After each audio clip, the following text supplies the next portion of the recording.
ఆయుష్మాన్ భారత్ నిబంధనల మేరకు 6 సంవత్సరాలు పూర్తి చేసుకున్న సిహెచ్ఓలను వెంటనే రెగ్యులర్ చేయాలని ఏఐటీయూసీ రాష్ట్ర కార్యదర్శి అనిల్ కుమార్ ఆధ్వర్యంలో చేస్తున్న రిలే నిరాహార దీక్షలకు ఆశా ఏఎన్ఎంలు మద్దతు పలికారు. కడప నగరంలో కలెక్టర్ కార్యాలయం ఎదుట Andhra Pradesh mid level providers community health ఆఫీసర్ల అసోసియేషన్ ఆధ్వర్యంలో నిరవధిక సమ్మె చేపట్టారు.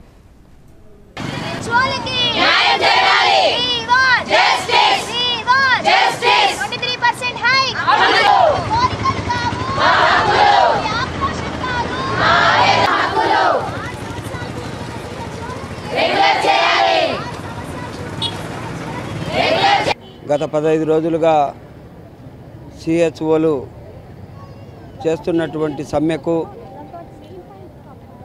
ఏఐటీయూసీ కడప జిల్లా సమితి సంపూర్ణమైనటువంటి మద్దతును సంఘీభావాన్ని తెలియజేస్తూ ఉంది.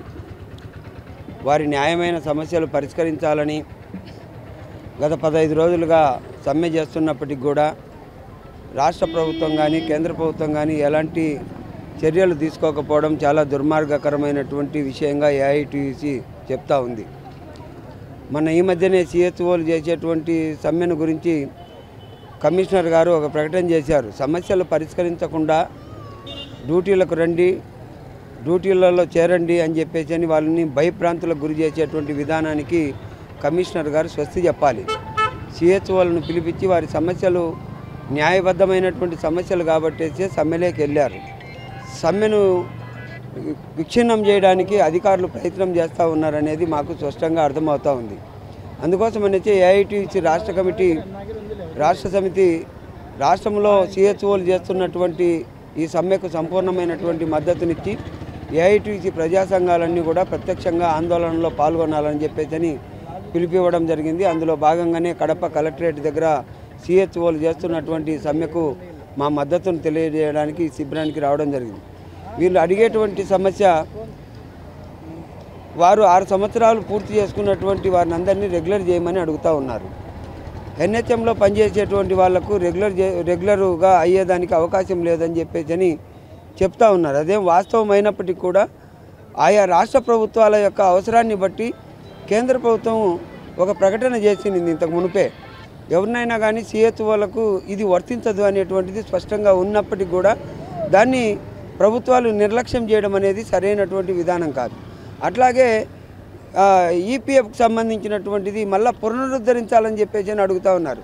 అది సామాజిక భద్రతలో ఒక భాగం. అది దాన్ని కూడా ఇంతవరకు ఇది చేయకపోవడం అనేది ప్రభుత్వం నిర్లక్ష్యం కాదా అని చెప్పేసి అడుగుతూ ఉన్నాం. అట్లాగే ఇచ్చేటువంటి వేతనం జీతం 40,000 ఇవ్వాల్సినది ఇవాళ వాళ్ళకు 24,000 ఇస్తూ ఉన్నారు. జనానికి ఏమనిపిస్తుందంటే లక్షల జీతం తీసుకుంటున్నారు అనుకుంటా ఉన్నారు. కానీ 24,000 25,000తో ఎలా బతకాలి అని చెప్పేసి అడుగుతా ఉన్నాం. వాళ్ళకి ఇవ్వాల్సినటువంటి ఇన్స్టెంట్కి సంబంధించినటువంటి మొత్తాలు కూడా ఇంతవరకు ఇచ్చినటువంటి పరిస్థితి కనబడలేదు. పెండింగ్లోనే అన్నీ పెట్టుకుంటే ఇంకా సమ్మె చేయక ఏం చేస్తారు? అందుకోసమనైతే వారి ఈ 139వ మేడే సందర్భంగా వాళ్ళ యొక్క కోరికలు విజయవంతం కావాలని చెప్పేసి ఏఐటీయూసీ భావిస్తూ ఉంది. ఒకవేళ అట్లో ప్రభుత్వాలు కదలిక రాకపోతే ప్రత్యక్ష ఆందోళనకు వారితో పాటు ఏఐటీయూసీ ప్రజా సంఘాలన్నీ సిద్ధమవుతాయని చెప్పేసి ఈ సందర్భంగా తెలియజేస్తా ఉన్నాం. మీడియా మిత్రులకి అందరికీ మా యొక్క నమస్కారం అండి. మీడియా ద్వారా మేము ప్రభుత్వానికి తెలియజేయాలనుకున్నది ఏంటంటే, సిహెచ్ఓలుగా మేము 6 సంవత్సరాలు పూర్తి చేసినాము. 2018లో మేమందరం రిక్రూట్ అయినాము. ఆ జీఓఐ అంటే గవర్నమెంట్ ఆఫ్ ఇండియా మనకిచ్చిన గైడ్లైన్స్ ప్రకారం 6 సంవత్సరాలు పూర్తయిన సిహెచ్ఓలని రెగ్యులర్ చేయాలి. ఆ రెగ్యులరైజ్ చేయడానికి చాలా పెద్ద ప్రాసెస్ ఉంటుందని మాకు కూడా తెలుసు. Being graduates and post graduates మేము మిమ్మల్ని గవర్నమెంట్ని అధికారులని మేము ఏమడుగుతున్నాము అని అంటే, రెగ్యులర్ అయ్యేదానికి ఒక ప్రాసెస్ ఉంటుంది. ఈ సంవత్సరం లోపు లేదా ఇంత కాలం లోపు మేము ఇస్తామని మాకు ఒక పేపర్ మీద రాసివ్వండి సార్.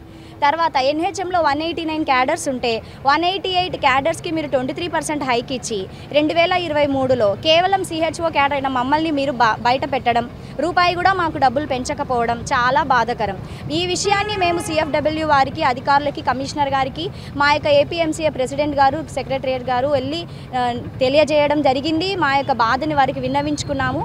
అయినప్పటికీ కూడా మీరు ఎన్హెచ్ఎం కాబట్టి మీకు 40,000 జీతం ఇస్తున్నాం కాబట్టి మీకు ఆ యొక్క హక్కు రాదు అని అన్నారు.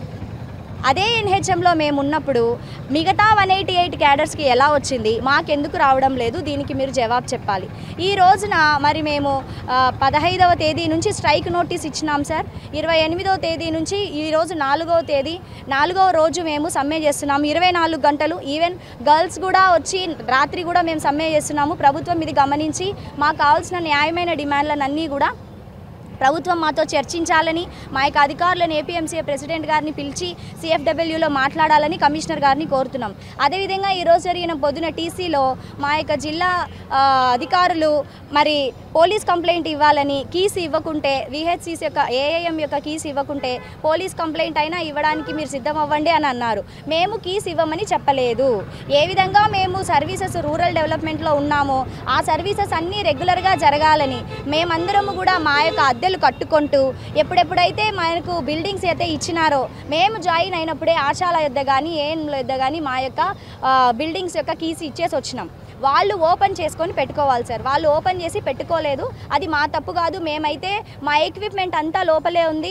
దయచేసి మేమైతే CHOస్ని ఏ డిస్టిక్లో కూడా స్టేట్ మొత్తంలో ఎక్కడ కూడా సర్వీసెస్ పూర్ పీపుల్కి రూరల్ హెల్త్కి మేము ఆటంకం కలిగించడం లేదు. మీడియా మిత్రుల ద్వారా మేము ఇదే గవర్నమెంట్కి తెలియజేయాలనుకుంటున్నాము. మా మీద పోలీస్ కంప్లైంట్ పెడతాము అనే మాటలు మాత్రం దయచేసి మీరు వెనక్కి తీసుకోవాలని కోరుకుంటున్నాం సార్.